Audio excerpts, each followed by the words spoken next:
Now, in front of all of you in pairs, there are props. Okay, some of you have got props, some of you have got photographs. And the question really is population. What have these got to do with population? Okay, so I'm not giving you any other clues than that, and I'm going to give you about a minute to discuss what's your prop got to do with population.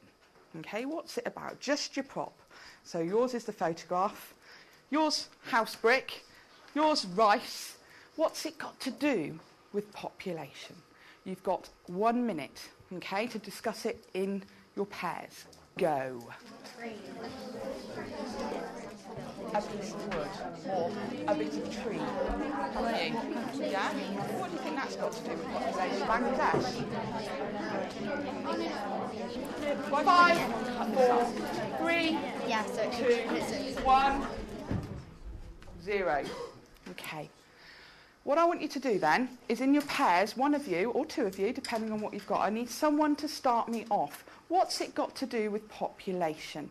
What's the thing? Tell me what the thing is, and what's it got to do with population? Why do they need or want that particular thing? So we're going to start with you, Zoe.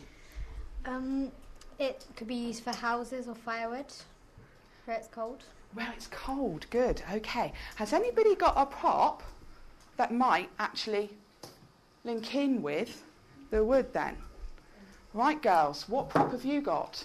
We've got coal, which could also be used for burning to keep the houses warm. Okay, what else could you burn it for then?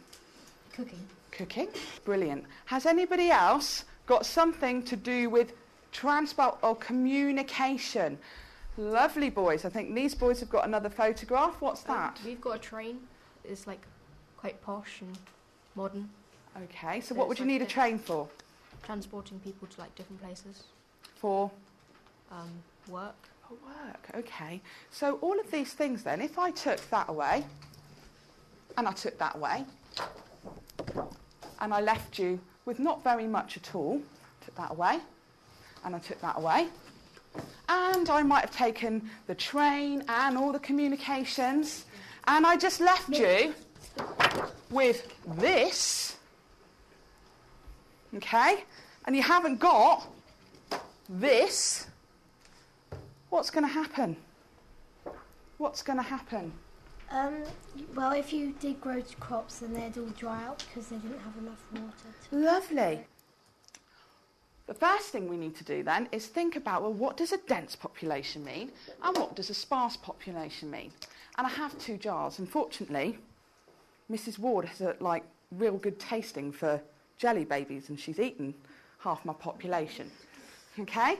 So we've got one here, full, and one here, 1. Which do you think is the sparse and the dense then? Which do you think is the sparse and the dense? Alana. The one that's only got one sweet N. Is? The sparse one. The sparse one, lovely, the sparse one. Sometimes we use these terms to describe other things. You could say that my hair is dense because I've got lots of it. Okay, whilst Mr. Abbott's, as we know, is what? There we go.